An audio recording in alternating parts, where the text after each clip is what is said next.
Hey guys, Engineer Wannabe here. Today joined by three of my friends and one little guy.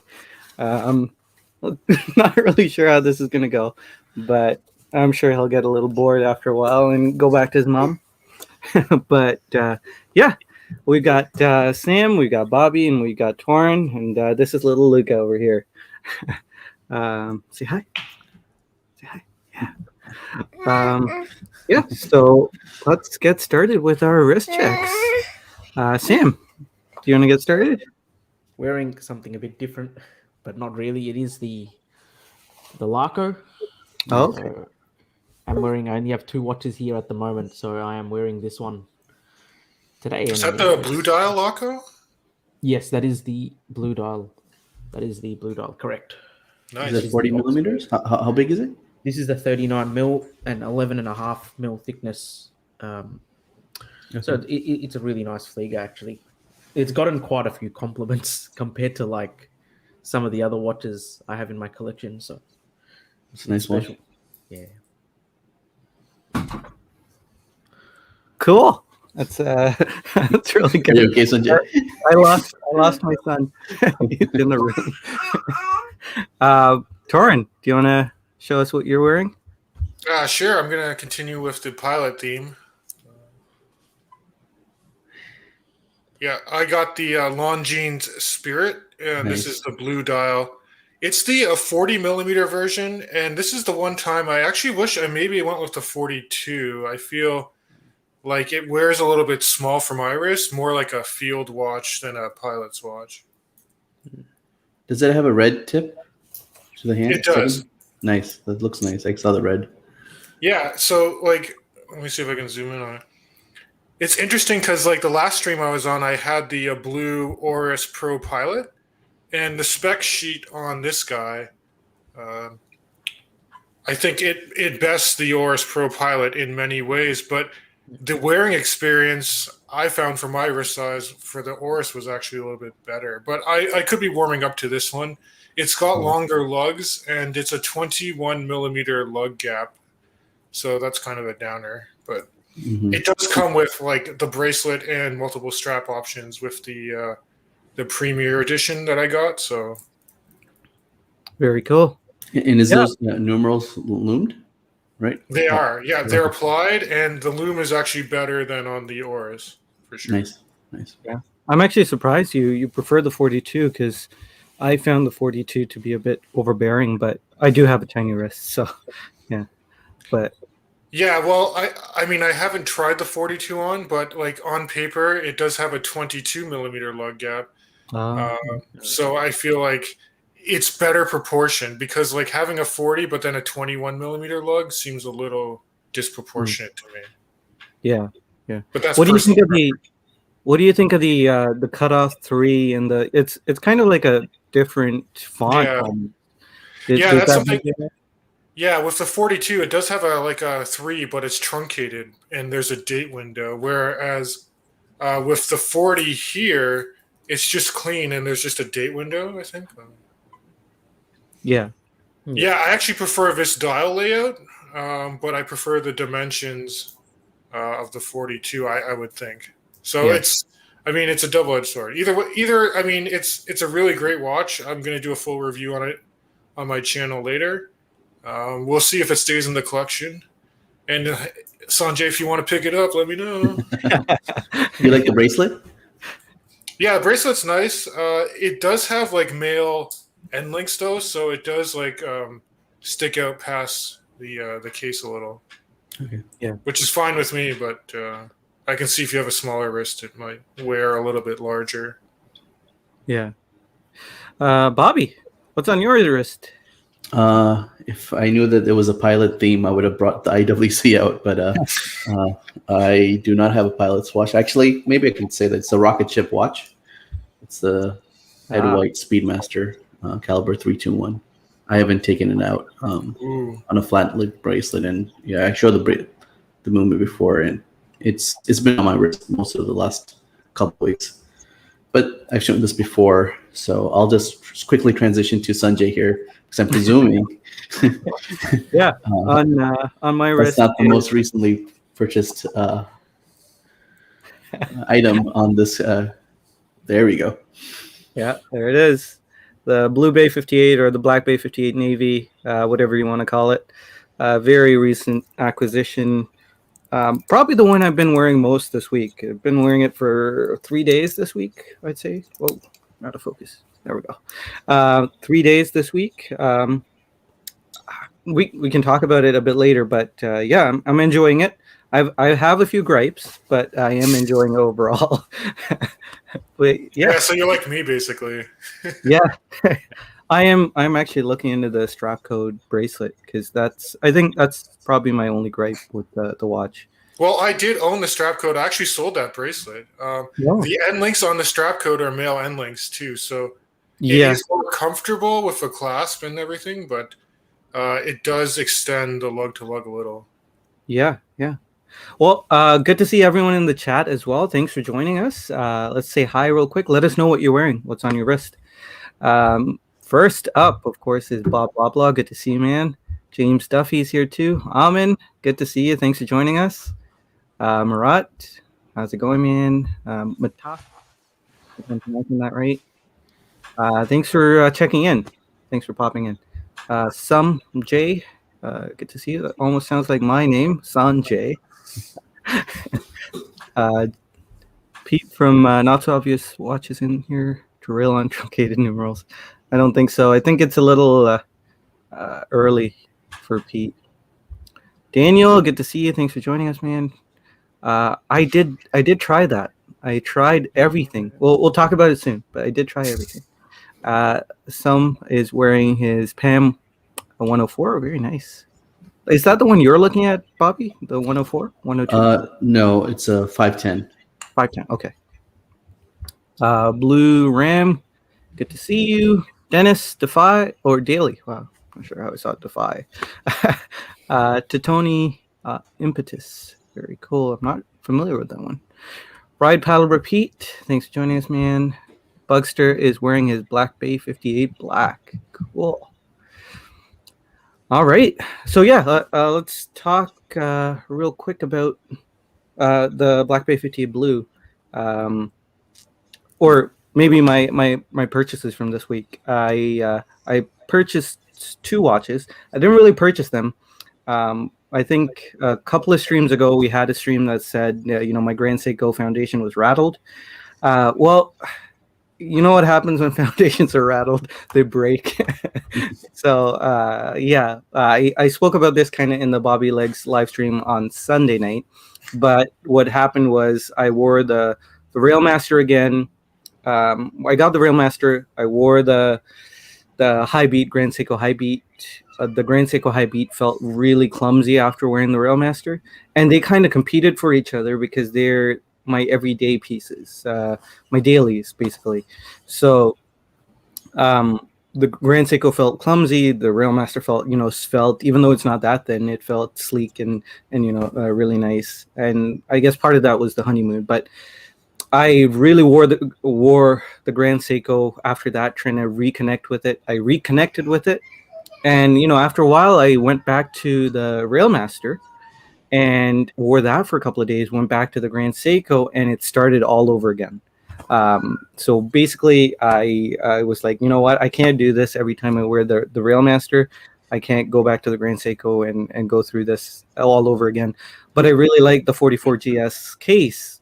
And so instantly I was thinking, okay, either I'm going to go with a quartz 44GS, or the one that's been on my mind a lot is the Zenith El Primero A384. So it's a revival watch. And I had both of them. I made an appointment with my AD, got the VIP treatment, so to speak, got brought into the conference room because of the coronavirus. And it was just me and a bunch of watches. Got some time to bond with the watches. And I did end up settling on the Grand Seiko 44GS case, much like the High Beat, but in a quartz package. So the same watch basically, except it's super sleek, super thin, and it's two-tone. I love two-tone. I'm a sucker for two-tone. So this is the SBGV 238. So I ended up purchasing this guy. This is one of the very few Grand Seikos with display case back for quartz. That movement is sexy. Yeah, it's really nice.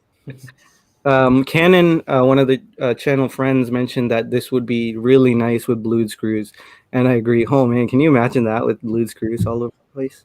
It would be really cool. But yeah, so I still have my 44 GS. Beautiful case shape with the sharp lugs and polished facets. Really nice.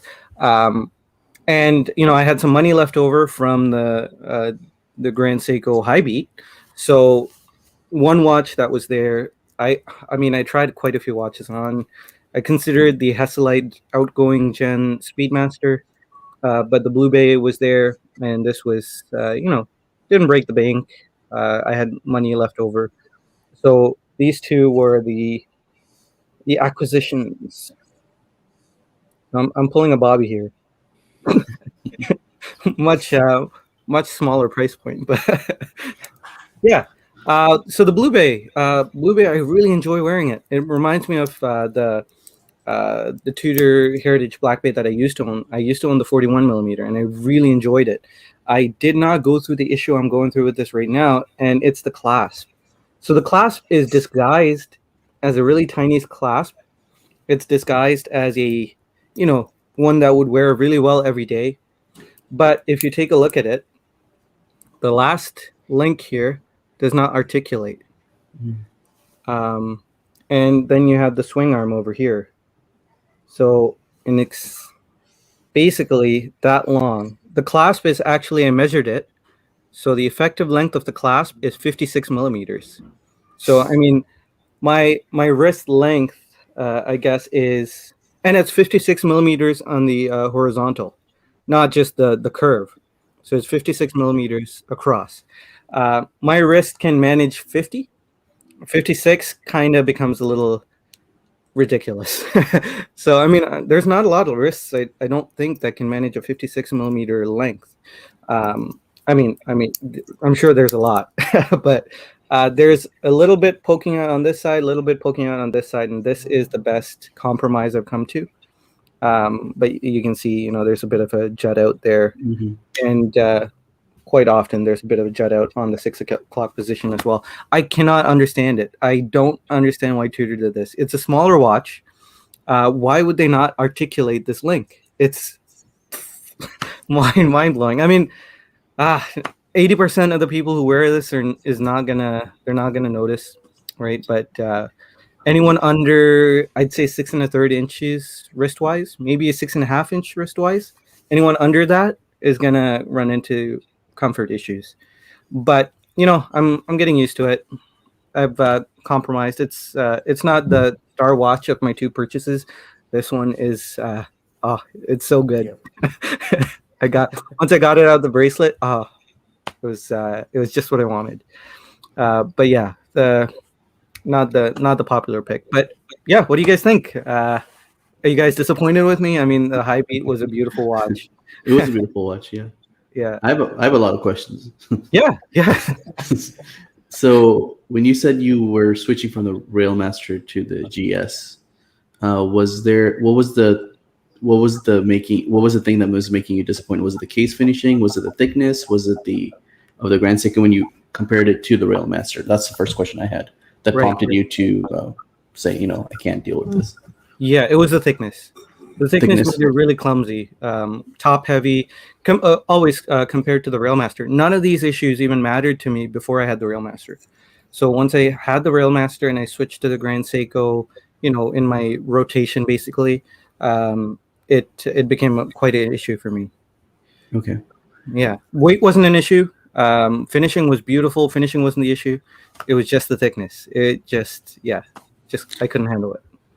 I think the second question I had was, you said you were alone in the conference room with the watches to bond with them. It felt like Avatar. I don't know if you've seen the movie Avatar. They had to, with the dire horses, they have to bond with the dire horses. So did you you said that you had a choice between, I think another finalist was the Hesalite Speedmaster. Yep. What prompted you not to do that one versus these two? Was it just because you like the Grand Seiko so much, or?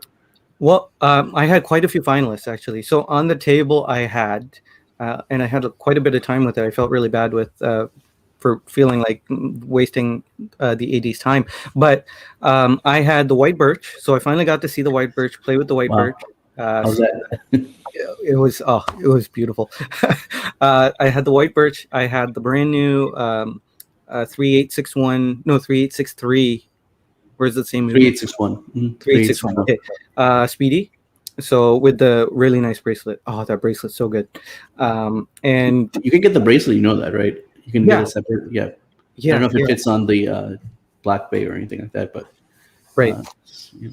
It would have fit on the Hesselite. That would have been a nice mix. But I only knew because you put the bracelet on the Snoopy. So Yeah. before that, I didn't really know if we could do that. But now that you've done it, I know you can.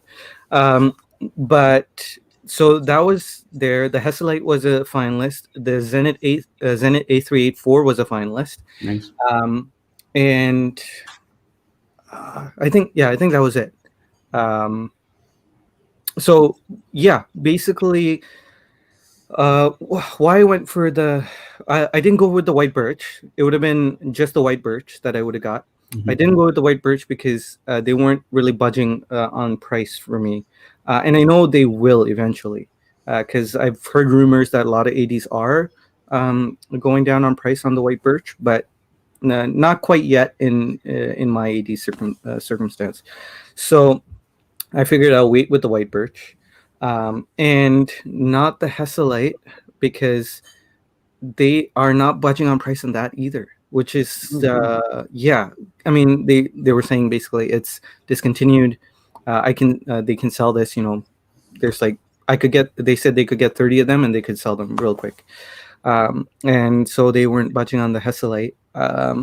And weirdly they budged on the Blue Bay 58.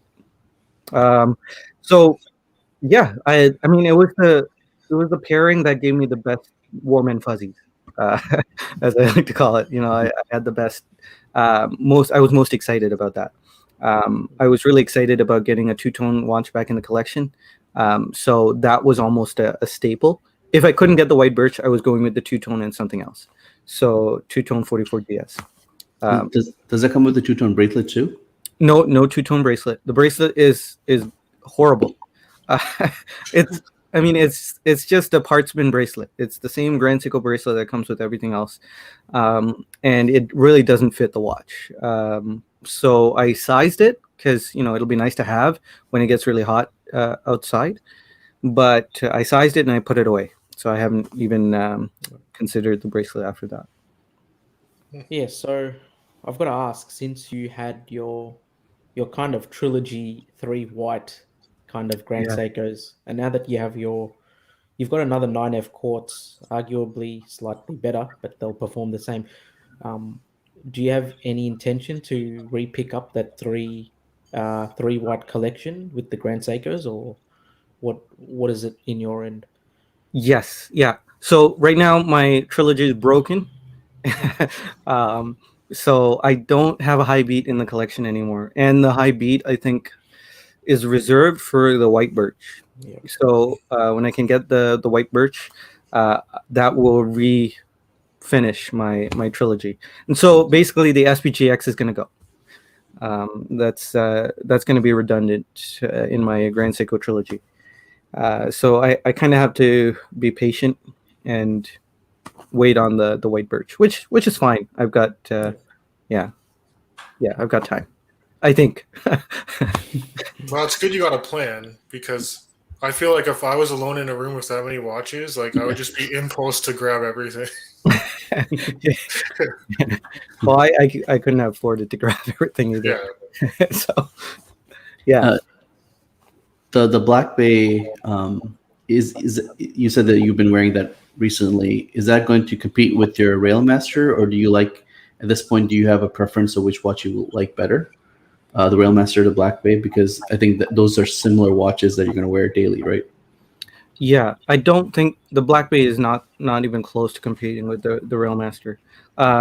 I put the Railmaster back on after wearing the Black Bay for 2 days. So I think yesterday I tried I put the Railmaster back on for the evening, and I was like, oh, this is so good. So I forgot about the Black Bay when I put the Railmaster on. So I don't think the Black Bay will have much staying power in the collection. I'm gonna experience it, enjoy it, and flip it. It's gonna be going, which is sad, right? I mean, it was literally just the convenient pickup, because it was there. They gave me a good price. I picked it up mainly for the channel. I'll have a watch to review, but this was the guy I was after. So that's a great watch. Yeah. So I think it's funny. I think it's funny you're saying you're because you had some contemplations about the Railmaster a month ago, and now everything is like I'm wearing the Railmaster now. Everything else seems like it's not comparable to the Railmaster. And well, yeah, the only thing that is above the Railmaster is my manual wound. Yeah, the 003, right? Yeah, that thing just wallops the Railmaster. I could wear that every single day and not look back.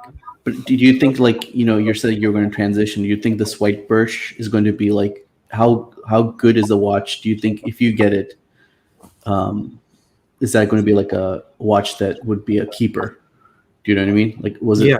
I haven't seen the white birch personally, and I've heard stories that It's, so yeah, I would think it would be a keeper. The website pictures, so the stock pictures that you see online are garbage. They make the white birch look fat and bulbous, but the white birch is still very angular for the most part, and has that Grand Seiko DNA. It doesn't look. If you look at the end links on the stock image, it just looks horrible. But it looks really good. I know, Sam, you saw the white birch and you didn't like the bracelet. I actually really like the bracelet. I like the way that the outer links kind of angle in a different way to the center link. I really like it. But I actually take that back, because when I compared it to other Grand Seiko bracelets, this was actually done well. But I believe it's also a non-tapering bracelet. But when I put it on the wrist, I didn't really see anything wrong with a non-tapering bracelet in this case. Yeah, so it's good. Yeah, I'm not sure about the taper. I didn't really notice. But yeah, I really like the bracelet. I wish, and the things, when you see macro footage of the white birch, you see like that chopped off hour hand. Mm-hmm. It really doesn't look that bad when you have it in person. When you see macro footage, it looks questionable, that chopped off hour hand, but it looks good in person. With the white birch specifically, like if you do get to look at it in person, this is one of those Grand Seikos that gives you like a three-dimensional feel. I've seen the snowflake and everything. They still feel relatively two-dimensional, but when you do look at that, the dial on the white birch is it is something special. It does look a bit more metallic, but it gives you a really three-dimensional feel. It's very special. Nice. Yeah. It's interesting because, Toran, you also have a Black Bay, right? 58, the blues. Yeah. Yep. And you've had the similar issues with the bracelet, right? Yeah, I was gonna say, getting back to that, it transcends more than just small wrist sizes. Like, I have a 7.5-inch wrist. The problem I have is the clasp as well, and for me, it somehow digs into the bottom of my wrist, like and maybe it's that link that doesn't articulate well. But I've had a hard time getting it to be comfortable. And my way around it, I mean, I've tried the strap code bracelet. Now I have a Vanguard rubber strap coming in the next week. And the thing is I mean, that watch is a pretty good strap monster as well. So yeah, it's angle. Yeah. So I could just kind of recapitulate what you're saying with the clasp. It's kind of funny. I didn't think it would apply to so many across so many different wrist sizes, but yeah, the clasp isn't that comfortable. Wow, that's really interesting to hear. Yeah. Because I presume that both of you don't have any issues with the case or the dial or anything else Oh. besides the bracelet, right? I think that's. And I think I've mentioned it before. I like the dial, the blue colorway, better than the black. Like, I think it's a gorgeous blue dial. The way they pulled it off, I mean, it's hard to describe in videos and in photos, but like it really pops. And it's not that like pastel blue that you get on the Heritage 41 or on like a Pelagos. It's a lot more like, I guess it's more of a subtle lighter color, and the aluminum bezel looks great as well. Nice. Yeah, I want to shout out the SoCal Watch Reviews podcast. They just had Brandon Menancio in their latest episode. Really good YouTube reviewer as well, and he actually mentioned something in that podcast that was interesting. And what he said was he sold his Black Bay 58 Black because 38 years or 30 years down the line, that one's going to be a vintage watch of a vintage watch or a vintage reissue of a vintage watch, and it's going to look a little weird. At least that was what he was trying to articulate. And I thought, that's really interesting because the Blue Bay or the Navy, it looks like a modern watch in the sense that it doesn't have full patina, like the loom is white, and the hands are not gilt. Everything is it has a modern feel to it versus the original Black Bay 58, which is has a vintage feel to it. Not that that's bad, but he kind of got my gears going or my brain going about thinking about 30 years down the line, which one would be more interesting to own, the Blue Bay 58 or a vintage reissue like the Black Bay 58, which isn't a reissue but a vintage recreation kind of.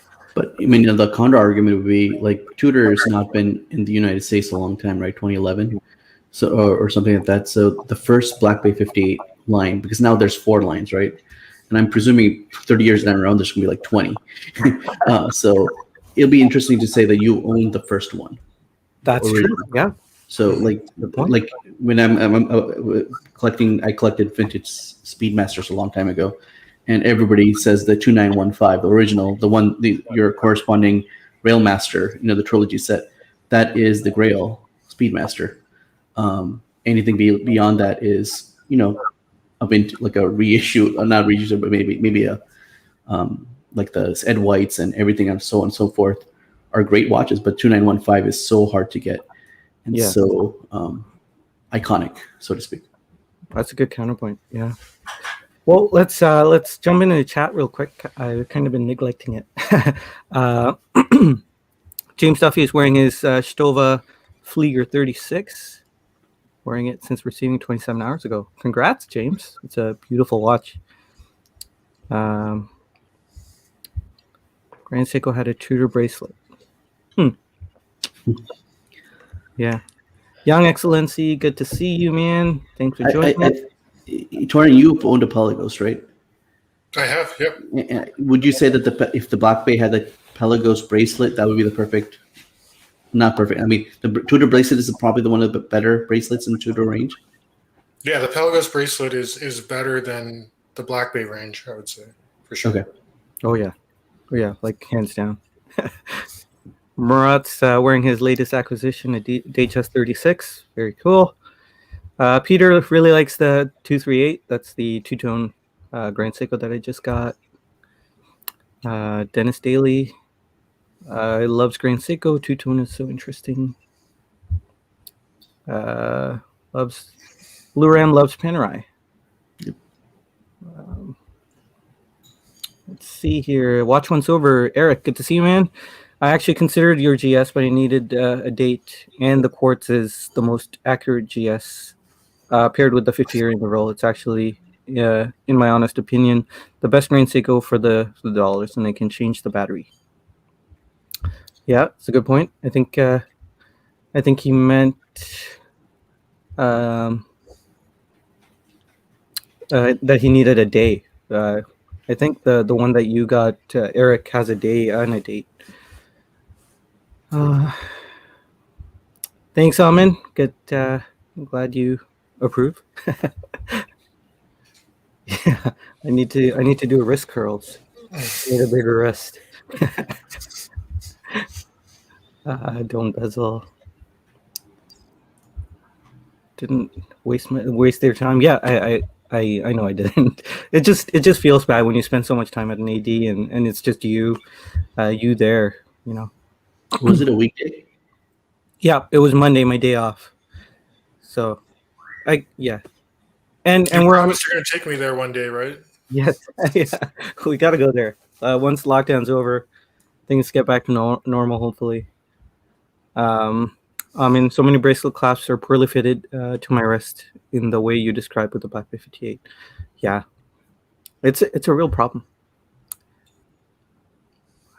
Yeah, the watch once over got the SBGT 241, I think SBGT 241, and that has a beautiful Grand Seiko beads of rice bracelet. It's absolutely stunning. I think it would be nice to own that bracelet, just to move it around the Grand Seikos that I have. A lot of people value solid feeling clasps with micro adjustments more than they value comfort. I agree. Yeah. Amin loves the white birch. Doesn't beat his guilloche though. Guilloche. Guilloche is how it's pronounced, I'm told. Bracelets are uncomfortable. Yeah, in general they do tend to be. I love myself a leather strap. I know Bobby Legs, his wife, really hates leather straps, and she thinks it looks cheap. But I think rubber looks cheap. Rubber straps, I really don't like rubber straps. I can't wear leather. No, because of the humidity here. Yeah. So it's rubber bracelets for me. Rubber is actually most comfortable to wear, in my opinion. Yeah, I agree with you, Bobby. Yeah. And I think it also depends on like what type of watch you like. Like for me, I tend to like tool watches or like pilot watches, and you can pull off leather sometimes, but just rubber is more versatile if you're being active and stuff. Mm-hmm. Yeah, that's true. I take a sailcloth. Yeah. Jared, good to see you, man. Thanks for joining us. All right. Do you guys have any acquisitions that might have come by past while? I know, Toran, you got a Longines. Yeah, and I might also be picking up a unicorn of a Zin U1 tomorrow, but we're going to see how that pans out. Wow, a U1. That's cool. Yeah, this one is actually one of the first. It's actually the first U1 that has a tegamented case and PVD coating. It's a white dial that's fully loomed and blacked out hands. So nice. We'll see if I can grab it. Yeah, that'd be cool to see. Yeah. Sam, got anything going on? Yeah, well, look, I'm kind of looking towards buying a higher end piece, and I was considering the Black Bay 58, mainly the black one.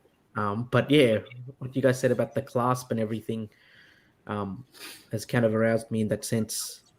Do I consider it? Do I go for, maybe I can get a Grand Seiko? I can get a Grand Seiko at that price, or try and explore something else. Tudor makes good straps if you want to get the Black Bay on the leather. The deployment clasp on it is actually really good. Yep.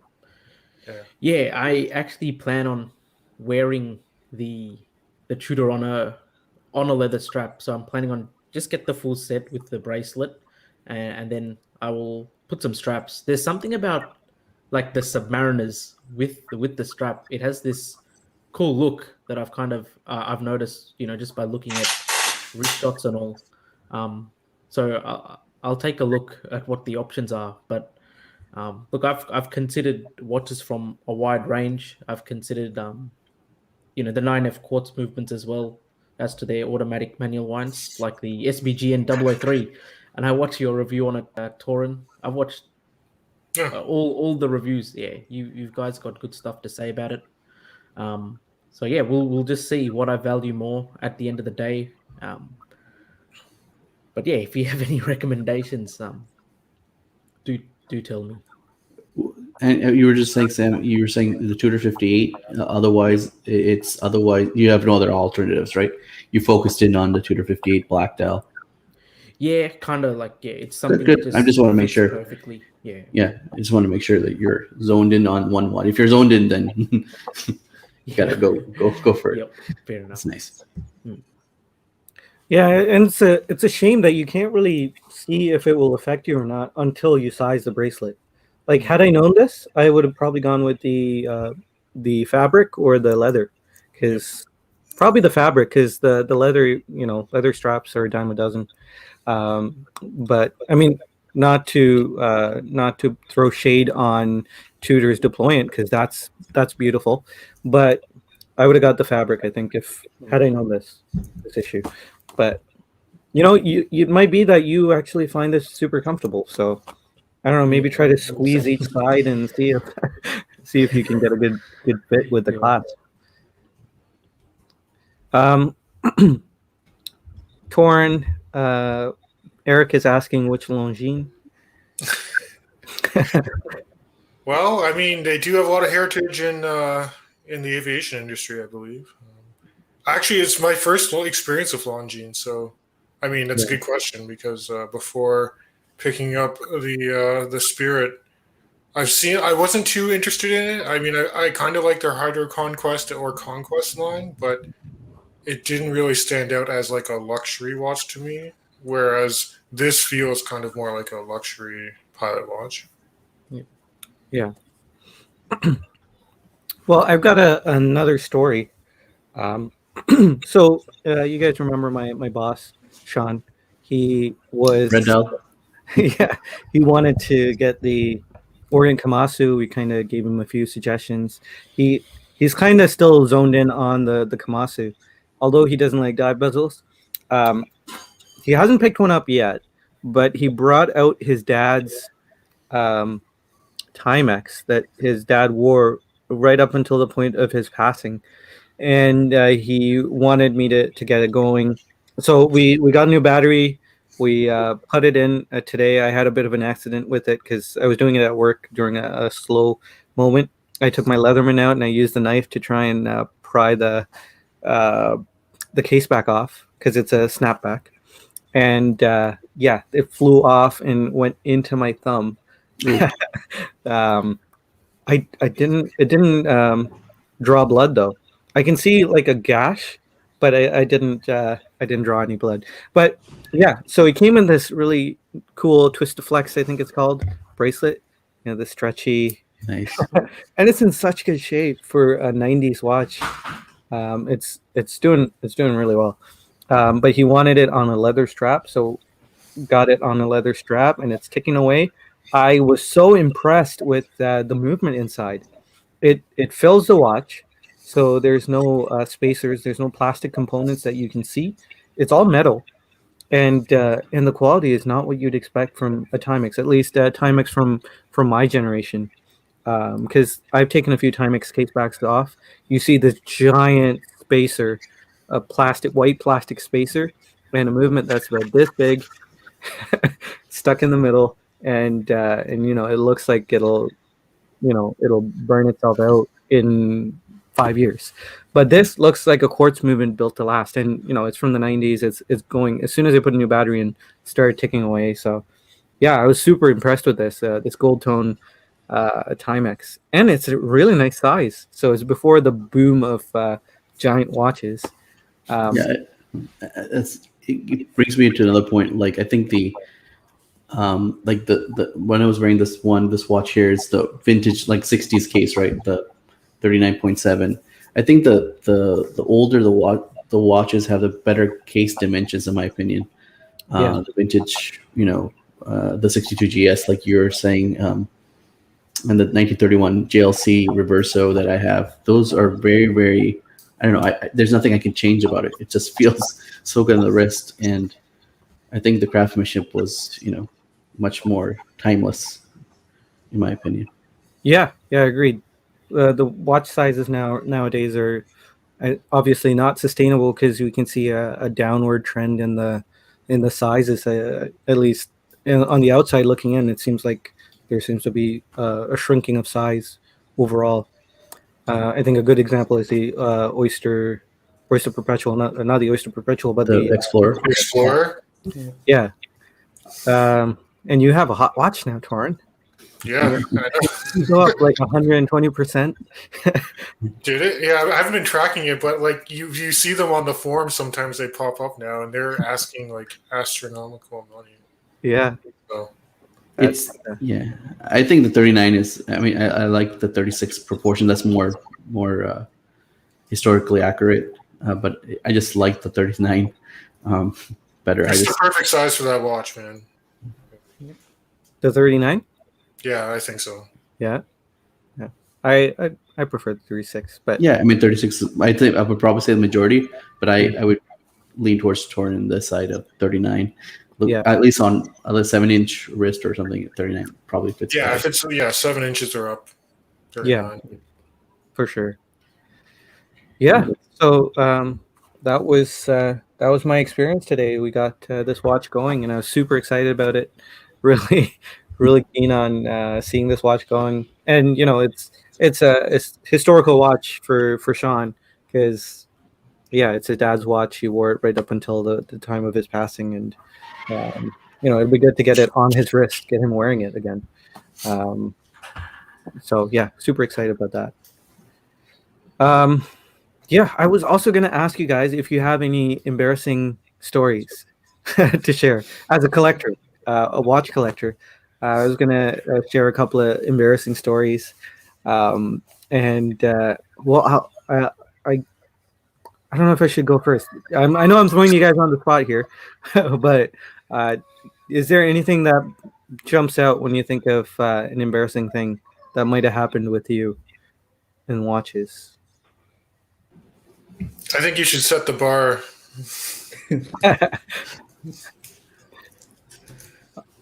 Yeah. Okay. I'll go first. Okay. I think I had one who like a vintage Speedmaster that was said it was original. I researched it a lot, and it ended up being reloomed. And the case was I was okay with the reloom. Perfectly speaking, a lot of vintage Speedmasters are touched up a little bit, so to speak. This was from a reputable dealer, and the case was not original. It was like it was a welded case. That's where, and it was a lot of it wasn't cheap either. So that's it was an uncomfortable conversation back with the dealer saying, "Hey, this is," and I only knew about it when I was flipping it. Really? Yeah, and I went back to the the original dealer, and they were were nice and polite, but I just felt like even the biggest dealers don't get them all right. Yeah. So what happened? Did you get your money back, or did you get to? So I think I flipped it. Well, I got it from the original dealer. I got like I think I got cash in Rolex, like another watch. Okay. And so it was a good compromise, so to speak. Yeah. Wow. That's I wouldn't consider that embarrassing because. Well, it was embarrassing when you go to the other dealer and you're thinking, hey, you know what? Like, and this was like I was talking about like getting a AP or a Safari or like something, and I was like, okay, I'll give this watch plus this. And they're like, they look at the case and they take it for a day or something, look at it, and they're like, oh, that's not an original case, blah blah blah blah blah. And then you feel like, oh no, like I'm not trying to, it was kind of embarrassing when I was trying to give it to a person that I trusted, and they said, oh, it's not an original case, and yeah, wow, that's I'm glad it worked out, but man, that would be bad, especially if it was a big value Speedmaster. I actually had an embarrassing experience. He stabbed himself with the thumb in the thumb with a tiny screwdriver when resizing a bracelet. That's not embarrassing either because I've done that countless times. I almost chopped my thumb off today taking case back off. I should have just waited until I got back home, but I was so excited to get the watch going again. I had the batteries there. I was just whoosh. But yeah, it's all good. So yeah, that's Not embarrassing. Watch once over, or watch yourself. Yeah, I actually thought of a good one, but I'm a little Yeah. embarrassed to talk about it. You don't have to. No pressure. No, I don't mind mentioning it because like nothing happened. But Yeah. so this was it was actually last month, I think. So Sanjay would know, like we have a Facebook group, a pretty good Facebook group in Canada, where you can buy, sell, trade watches. So I posted a watch for sale, and on the Facebook group, and there's a specific thread where you can post stuff for sale, and then people can usually send you a private message or just comment under your post if they're interested. So I ended up selling the watch to a fairly local guy, like, and that was fine. But immediately after, and all I did was I marked it as sold on the listing. But immediately before I put that sold listing up, somebody else, instead of posting, they wanted to post their own watch, and this watch happened to be like a Rolex Batman or a Rolex Batgirl. I don't remember. They should have posted it as part of a thread, but not in response to my post. But they actually posted it under my like actual specific thread. And at first I thought they were like trying to offer it to me in like partial trade or something like that. And all I did in response to it was said, sorry, like I just wrote sold, like the watch is sold. And I thought it was fine until about 2 hours later, because that gentleman who actually posted the Rolex Batman for sale contacted me directly. And he's like, "Oh, thank you for committing to buy this Rolex Batman from me." And at first I'm like, "Wait, what are you talking about?" And he's like, "You wrote sold under that watch." And I'm like, "No, I wrote sold under like my post saying like that I sold my watch on the forum, but he saw it as like writing it sold under his post for some reason." So there's a lot of miscommunication, and he was kind of upset. He was like, "You can get banned from this entire group if you like don't commit to buying this right Rolex." And I'm like, "What are you talking about? Like, post it independently on the site and don't like post it as a response to my original thread." So I mean, it was kind of like a technical mix-up, and at the end of the day, the guy's just like, "Well, delete you wrote sold under." I'm like fine, that's fine, I'll do that. But he pretty much tried to strong arm me into buying like I think it was like a $22,000 Batman at that point. So Wow. yeah, Yeah. That just seems like a con almost. It'd be interesting if he does it to every thread, you know? Yeah. yeah. Well, it just goes to show you, because I only responded like on my phone, like on the mobile Facebook app, right? Like I wasn't even paying that much attention because my watch already sold. So Yeah. but I guess it goes to show you, like, just check to make sure it's following the right thread. And with the Facebook group, there are a lot of comments that crop up, so sometimes it's hard to keep track of. Yeah. I can just add on one story from that from a Canadian standpoint. Yeah. So my first luxury watch was an Omega Seamaster, pre-wave ceramic black. I love the watch, and Hey, me too, except for the blue. yeah, both great watches. So I ended up giving it on Facebook, I think, and then a guy from Vancouver wanted it, and I love visiting Vancouver. So I said, you know what, I'll personally, when I go for vacation, I'll personally give it to you. So we finalized. This is my beginning of my watch selling and everything. So I go in, we settle at like 2,000 or something, 2,500. The issue was when I reached there, we're in the coffee shop. Very nice guy, we talk about it, and then the problem was I did not say it was USD. Oh. So he was like, "Oh, I thought it was Canadian. I thought," and then I was like, "Oh, I presumed it was USD until like I didn't click, and then it's kind of awkward. So we made a decision to just do the difference, like what the USD would be, what the Canadian would be, and we ended up like, but it was really awkward because I was giving the watch, and then he was like, "Oh." It was really weird. Yeah, that would be bad. I actually have my story is quite similar to that, but Daniel, you mentioned that it was a good thing my Leatherman was dull, and he's absolutely right. I used to sharpen my Leatherman every week to make sure it was at the pristine level of sharpness, just in case I needed it. And I've been dropping off on that, and I haven't sharpened it in about a year. So, yeah, if it was sharp, it would have gone right right into the middle because it landed like this. It would have gone right into like in between my, like it would have split my nail in half and it would have gone in. But you can kind of tell it did split my nail, and it stopped, like it cut the top layer of skin. It didn't draw blood and it didn't hurt, but it would have been really bad. So I'm glad I didn't sharpen my ligament. That's a really embarrassing story too. Yeah. There you go. I've kind of got an Easy. embarrassing story.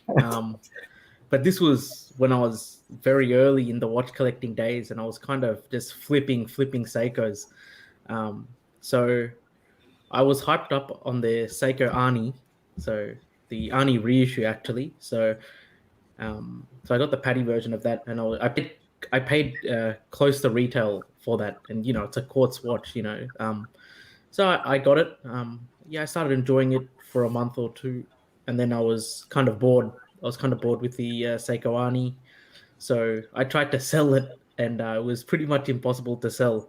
So I was getting trade offers, and there's this special it's a limited edition Australian Seiko turtle. It's kind of like a gunmetal finish with like this gold bezel.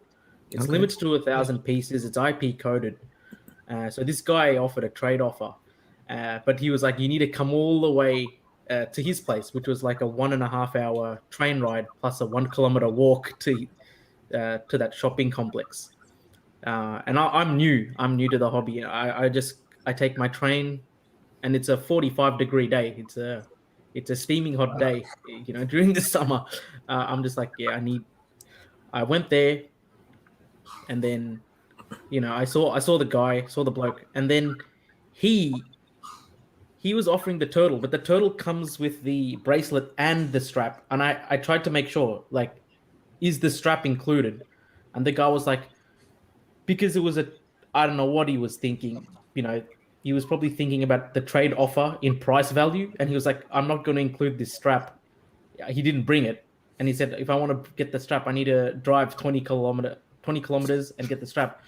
And then I was like, oh my god.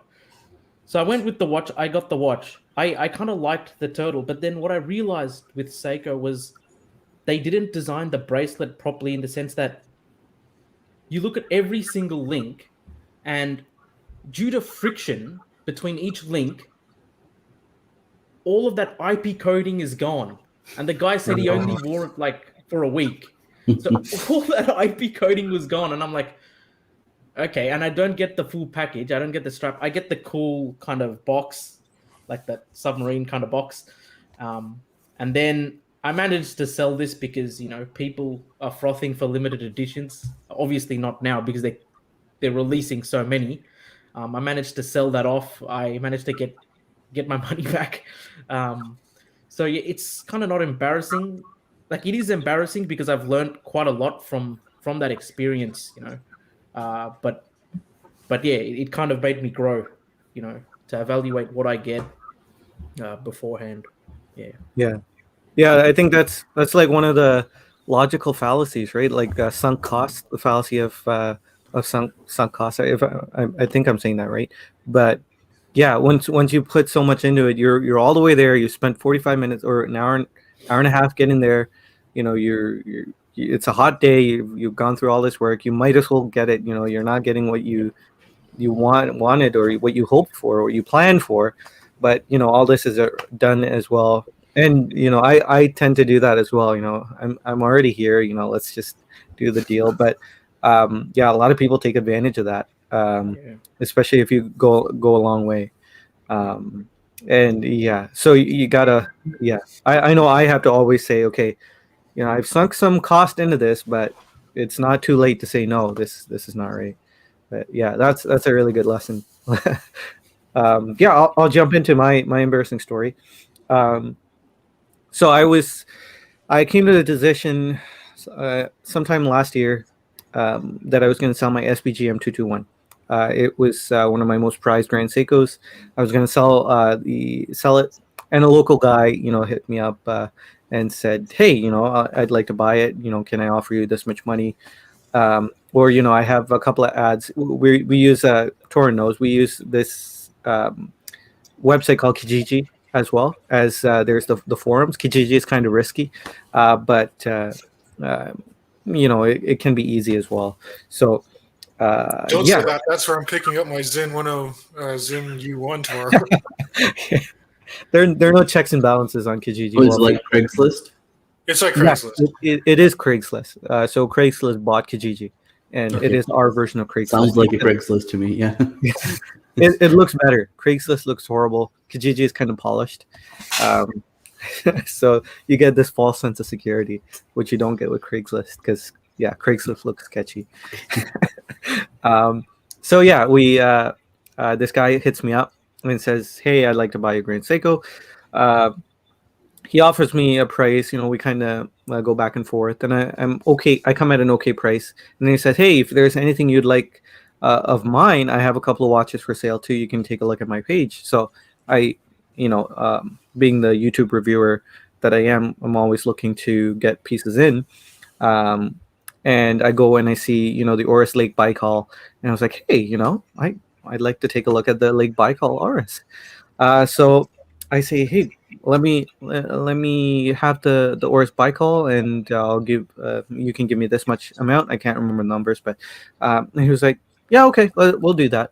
And then a little later in the day, he says, hey, I also have a Tudor Ranger.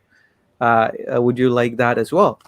And so he said Tudor Ranger $500, Tudor Ranger Oris Baikal $500, and I thought, okay, well, Tudor Ranger pretty good, Baikal's pretty good, and I get $500. So, that's a decent deal. And I said, sure, let's do that. I like the Tudor Ranger. So it comes to a point. I'm putting my kids to bed, and we're gonna meet at night at a gas station. Ooh. Night at a gas station. Okay. It's a well-lit gas Worse station. deals. Yeah. If this was Miami, you're already you're not going to make it out. But keep going. Hey, it's I live in not the. I know. I live in Oshawa. Okay, so it's called the Dirty Schwa, and it's not The dirty it's not the Oh, Do we lose him? did we lose such? This is getting interesting. The dirty schwa. I like this. Okay. it's not as bad as you think. Okay, so I've anyway. been there. It's not too bad. It's not too No, bad. no, it's not bad. We the Oshawians, we like to make fun of our city a little bit, but so I put my kids to bed, and I'm texting the guy. I say, hey, it's taking me a bit longer to put my son to bed. It's like 9:30 now. It's pitch black, and I say, okay, hey, maybe you can send me an e-transfer. I'll but keep the password. We have this e-transfer system in Canada where you can send money and have a password. And I said, okay, if you can send the e-transfer to this email address, but don't give me the password. You can give me the password at that point later. And or he sent me that message. He said, send me an e-transfer for the 500. And I was like, wait a second. You mean to say I have to give you $500? And yeah, it turned out I had misread it completely. It wasn't 100% clear, but he wanted me to give him $500 with the Tudor Ranger and Oris Baikal. And I was like, that's not a very nice deal. That's $1,000 swing. And I wasn't feeling the warm and fuzzies. But you were getting the warm and fuzzies on meeting a guy at 9:30 at night in a gas station. I mean, yeah, it's at least you didn't have to go make the trip though, right? Well, I always taught that if you made a deal, you have to follow through. So okay, so you went ahead with the deal. I sent him the money, and we did the deal. I met at the gas station. But did you send the money after you met him, right? I'm presuming. No, see, with e-transfers, it's actually really secure because you can send the money, but then you can cancel it. Okay, I see. Because you have to give them a password as well. Okay. But now it's kind of changing because you can just send it to their phone and there's an auto deposit. It's getting weird again. But yeah, so met the guy. He was the nicest guy. But yeah, I lost the SBGM 221. I got the Oris Lake Bike Haul, and I got the Tudor Ranger. It wasn't a horrible deal, but The it wasn't. 221 is the GMT, right? Yes, yeah. The, Cream dial, that's beautiful Yeah. watch. beautiful watch. Yeah, but yeah, And it you was- gave him money? and I gave him money. Only, yeah. I always been taught to, if you make a deal, you got to follow through, even if it's your misunderstanding. And I could have, worked with him. He offered to cancel the deal, and I said, you know what, no, that's it's not right. We got it. We got to do it. I'll send you the money. And yeah. So I mean, I still talk to the guy every once in a while. So he's a nice guy. Yeah. And that's what happened. I there was $1,000 swing. I basically lost $1,000. But yeah, it affected me so badly that I disdained those watches. I didn't review those watches. I couldn't look at those watches. I had such disdain for those watches that I flipped them within the week. They were gone. Wow. Yeah, they didn't even make an appearance on my channel. I was so sad. I don't blame the guy to this day. I don't blame the But guy. I think that's where I think both of our stories have this thing of miscommunication. Yes. Like mine was convert like currency. I guess yours was more like who's getting what, Yeah. and clarifying that before making a deal. I think that's a good thing. We learn from our experiences. Sam Yeah. also doesn't want to travel on a train anymore unless he makes sure. Yeah. Yeah. So there you go. That's my embarrassing story. I have a few more, but we've kind of hit the 1 hour mark. So maybe we'll call it a night. Save it for another day. But yeah, do you guys have anything to plug? Anything coming up? Toran, I know you have an active YouTube channel, so. start off. Yeah, thanks. Not anything specifically to plug. I mean, I'll be releasing a couple of videos next week, but that's about it. Yep. Sounds good. Sam, how about you? Maybe some videos next week as well. Sounds good. Links to everyone's channels are in the description. Bobby's going to have some sweet Instagram photos of his Snoopy, I'm sure. Yeah, I just Sam, can I just ask, did you review your Laco? Because that's a nice watch. Yeah, that's the watch I will be reviewing very Okay. soon. Nice. Sorry, Bobby. Go ahead. no, I have no videos. If you guys have not seen Bobby's collection, State of the Collection, you guys have to go check it out. Just search Watch Medicine on YouTube, State of the Collection. Oh boy, there's some heavy hitters in there. But yeah, on my end, we have Watch Soup tomorrow at the Bobby Legs YouTube channel. We're going to be talking about Jeffrey McMahon's last hurrah video. We're going to be talking about Pete from Not So Obvious Watches. He did a video on 5 questions he would ask Hodinky, and there were some really pointed questions in that video. So we're going to be discussing that. That'll be fun. And last video would be, it'll come to me. It's not coming to me. There's one more video. You'll see it tomorrow. Stay tuned. Yeah, stay tuned. Yeah. So tomorrow, check out the Bobby Legs YouTube channel. We have a blast every night or every Sunday night. So that's it from me. I'll be reviewing the Railmaster. I've been meaning to do that for a couple of weeks now on my channel. So thanks for joining us, guys. Knife Watch. Check out his channel as well. Thanks for joining us toward the end here. Watch Yourself mentioned that I got hosed. I did get hosed. I lost my shirt. I took a bath. I got poisoned, toxic, died. I died. I got cancer. He asked if did you throw in your firstborn as well. and my house, my car. Yeah, it was an expensive day there. Glad you enjoyed it. Ride, paddle, repeat. If you guys have any stories and you want to join next week, let me know, and we'll get it done. Luke, welcome and goodbye. Take care, everyone. I'll see you next week.